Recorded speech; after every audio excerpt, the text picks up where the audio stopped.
Hello students, welcome two equations IAS. आज हम discuss करेंगे आसाम एकॉर्ड, एनआरसी और सीएए के बारे में।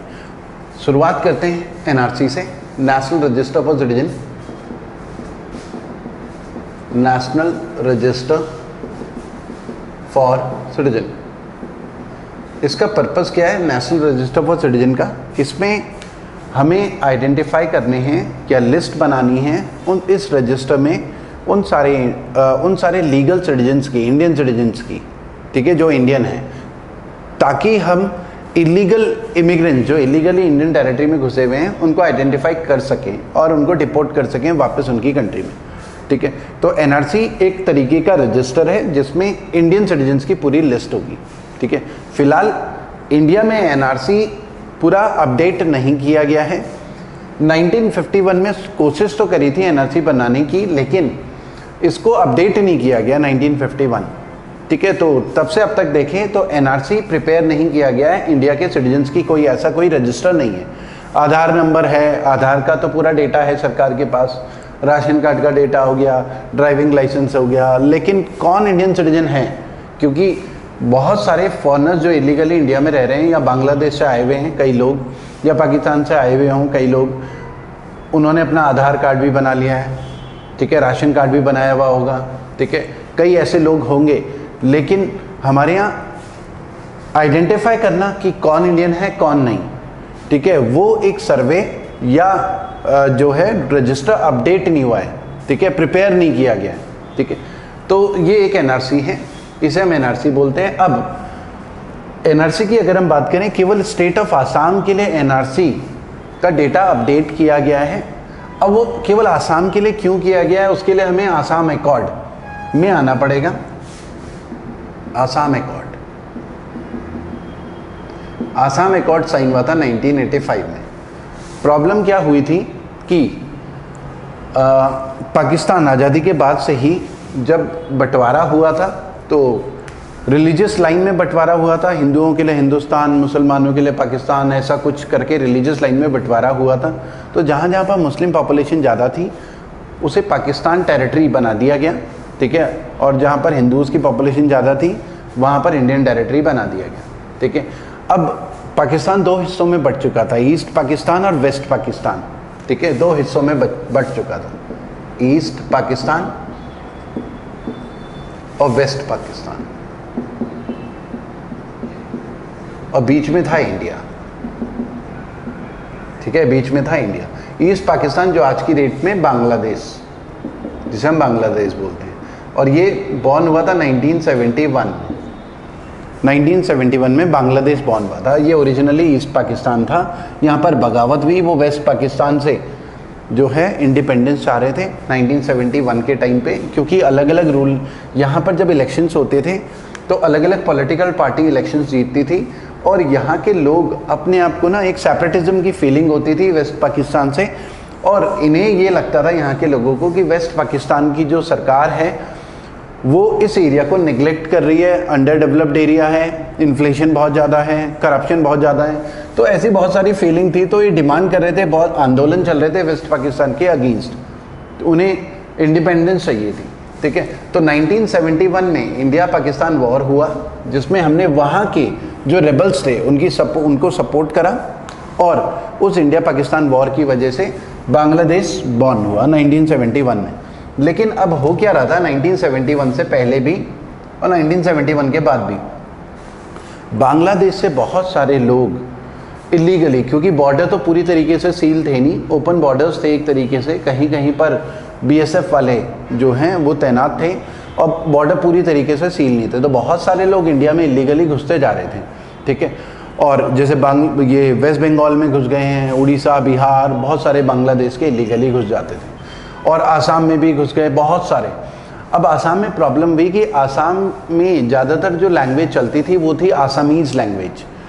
अब बांग्लादेश से आसाम में घुसना इजी था, लेकिन वहाँ के जो आसामीज़ लोग थे वो इजीली आइडेंटिफाई कर लेते थे बांग्लादेश या कोई बाहर से आया हो इलीगल इमिग्रेंट। इजीली कैसे आइडेंटिफाई करते थे? क्योंकि उनकी लैंग्वेज ज़्यादातर की बंगाली होती थी, और आसामीज़ लैंग्वेज के लोग वो आइडेंटिफाई कर लेते, बोली के बेसिस पे आइडेंटिफाई कर लेते थे। तो होता क्या था, ओरिजिनल इनहैबिटेंट्स तो आसामीज थे, तो बंगालीज को आइडेंटिफाई कर रहे थे, तो क्लैशेज होते थे, दंगे वगैरह आसाम में होने स्टार्ट हुए, क्योंकि 1971 से पहले से काफ़ी बांग्लादेशी आसाम में घुसते जा रहे थे। और क्योंकि वेस्ट पाकिस्तान वाले वहाँ पर रेबल्स को क्रश कर रहे थे, तो वहाँ पर इस वजह से बहुत सारे लोग, क्योंकि वहाँ पर सिविल वॉर टाइप की चल रही थी, तो बहुत सारे लोग और ज़्यादा इंडिया में इन्फ्लक्स बढ़ता जा रहा था इलीगली बांग्लादेशियों का, ठीक है। तो क्लैशेस भी आसाम में बढ़ते जा रहे थे। तो आसाम में ना आंदोलन चल रहा था, आसाम में आंदोलन चल रहा था कि ये जो इलीगल इमिग्रेंट हैं जो आसाम में घुस चुके हैं, जो ओरिजिनल आसामीज़ हैं, वो डिमांड कर रहे थे कि इलीगल इमिग्रेंट्स को आसाम से भगाया जाए, ठीक है। और ये जो आंदोलन है कई बार वायलेंट भी हुआ, 1978 में, 79 में काफ़ी वायलेंट आंदोलन भी हुआ। तो फिर फाइनली डिसाइड करा गवर्नमेंट ऑफ इंडिया ने, गवर्नमेंट ऑफ इंडिया प्रेशर में आ गई कि भाई आसाम के जो ओरिजिनल इनहैबिटेंट्स हैं उनकी बात तो माननी पड़ेगी, क्योंकि आंदोलन चल रहे थे लगातार, ओरिजिनल इनहैबिटेंट्स डिमांड कर रहे थे कि जो इलीगल बांग्लादेशी या किसी और कंट्री के लोग यहाँ पर घुसे हुए हैं उनको बाहर किया जाए, ठीक है। तो सरकार प्रेशर में आई और एक आसाम एकॉर्ड साइन हुआ 1985 में। आसाम एकॉर्ड में क्या था,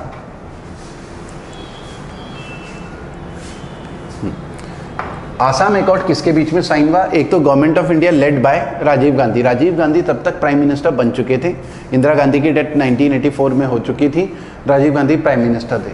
तो government of India led by Rajiv Gandhi, और एक आसू ऑर्गेनाइजेशन थी, ऑल आसाम स्टूडेंट्स यूनियन,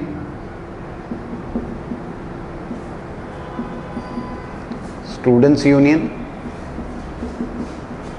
और एक था ऑल आसाम गण संग्राम परिषद, गण संग्राम परिषद। इनके बीच में आसाम एकॉर्ड 1985 साइन हुआ और एक टाइमलाइन डिस्कस करी गई, 1 जनवरी 1966 और 25 मार्च 1971। इस आसाम एकॉर्ड में क्या क्या चीज़ें डिस्कस की गई कि 1 जनवरी 1966 से पहले जो भी आसाम में एंटर कर चुका है उसे इंडियन सिटीजनशिप दे दी जाएगी।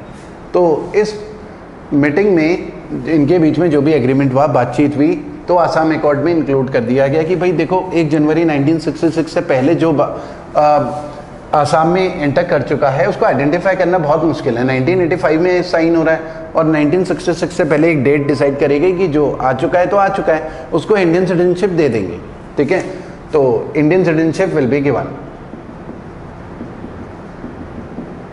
Citizenship will be given to those who have entered India before 1st January 1966। ये डिसाइड हुआ। ये वाला जो टाइमलाइन है इसमें भी यही डिसाइड हुआ कि इन सबको इंडियन सिटीजनशिप दे दी जाएगी, बस एक कंडीशन रखी गई।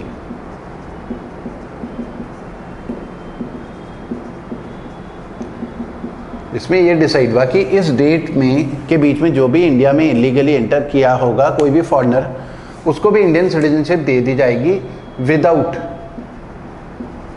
Right to vote. Voting right नहीं देंगे, बाकी सारे राइट दे देंगे। Without right to vote for 10 years, 10 साल तक उन्हें वोटिंग राइट नहीं देंगे, इंडियन सिटीजनशिप दे देंगे।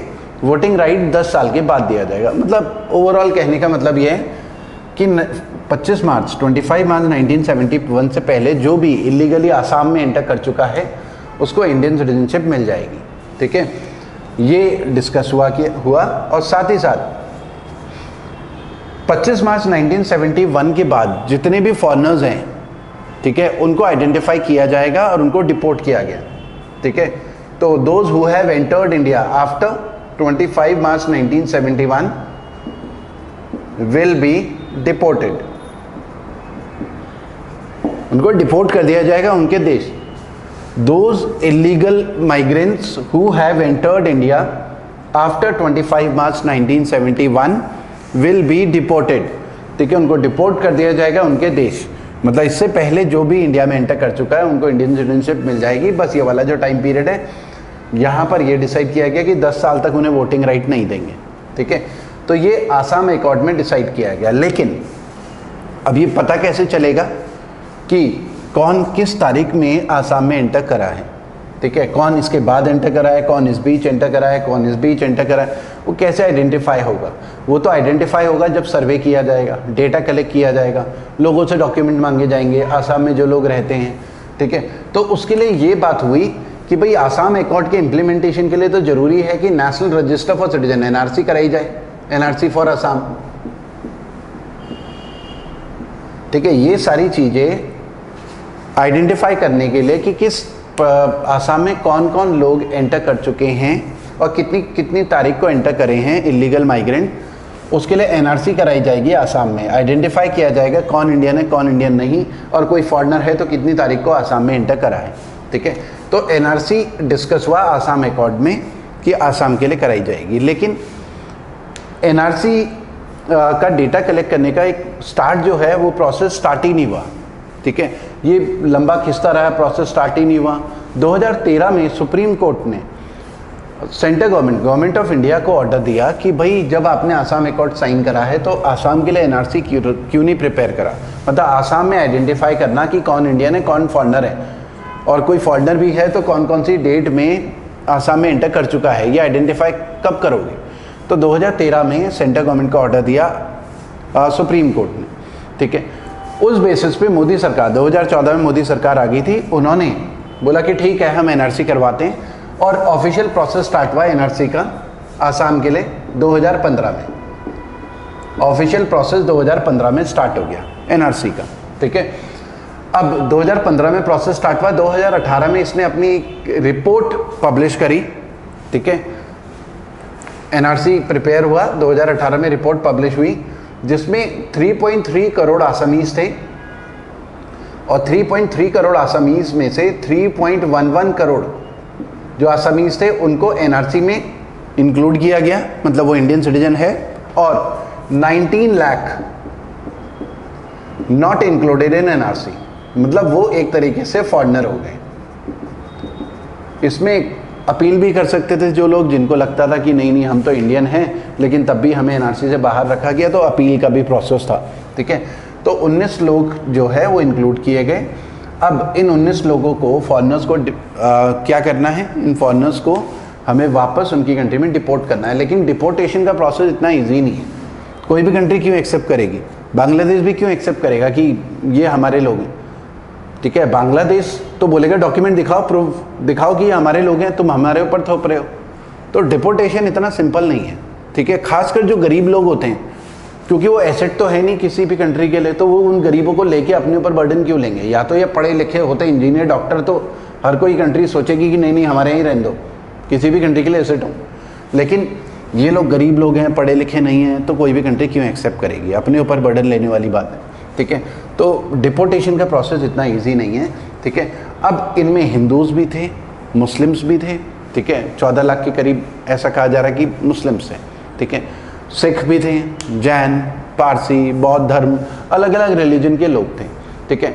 अब इनमें अगर हम नॉन मुस्लिम्स की बात करें, हिंदू, सिख, जैन, पारसी, अब इनको डिपोर्ट करेंगे बांग्लादेश, तो ये तो जाने को तैयार नहीं है। वो कह रहे हैं कि हम तो, हमारे ऊपर अटैक वहाँ पर होते थे रिलीजन के बेसिस पे, क्योंकि हम नॉन मुस्लिम थे और वो मुस्लिम मेजॉरिटी कंट्री है, इसलिए हम मरने के लिए तो वहाँ जाएंगे नहीं। तो भारत सरकार ने क्या करा, इन 19 लाख में से खासकर केवल इसी के लिए नहीं, आसाम के लिए नहीं, ऑल इंडिया के लिए, ठीक है। जैसे कि पाकिस्तान से भी बहुत सारे हिंदू, सिख, जैन, बुद्धिस्ट, पारसी जो इंडिया में एंटर कर चुके हैं, रिलीजियस परसिक्यूशन के ग्राउंड में उनको इंडियन सिटीजनशिप दी जाएगी। उसके लिए एक सिटीजनशिप अमेंडमेंट एक्ट पास करा था 2019 में। ये क्या है, सिटीजनशिप अमेंडमेंट एक्ट। हमारे यहाँ सिटीजनशिप एक्ट है 1955 का, ठीक है, जिसके बेसिस पे किसी भी फॉरेनर को या पर्सन ऑफ इंडियन ओरिजिन को या किसी को भी इंडिविजुअल को इंडियन सिटीजनशिप मिलेगी। 5 तरीके से इंडियन सिटीजनशिप मिल सकती है, 3 तरीके से इंडियन सिटीजनशिप जा सकती है, ठीक है। अब हमारे पास जो फॉरेनर्स को अगर सिटीजनशिप की बात करें, नेचुरलाइजेशन का प्रोसेस होता है,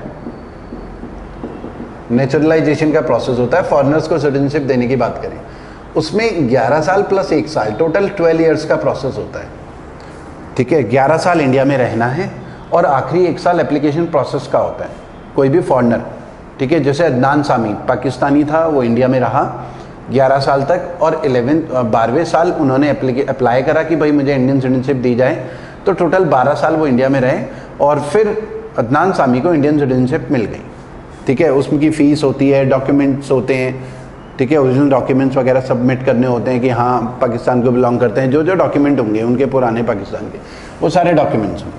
लेकिन अब कोई बांग्लादेश से आया हुआ होगा,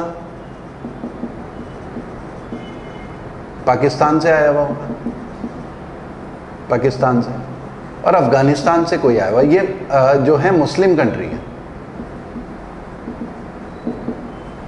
ये मुस्लिम कंट्री है। तो यहाँ से इन कंट्री से रिलीजियस परसिक्यूशन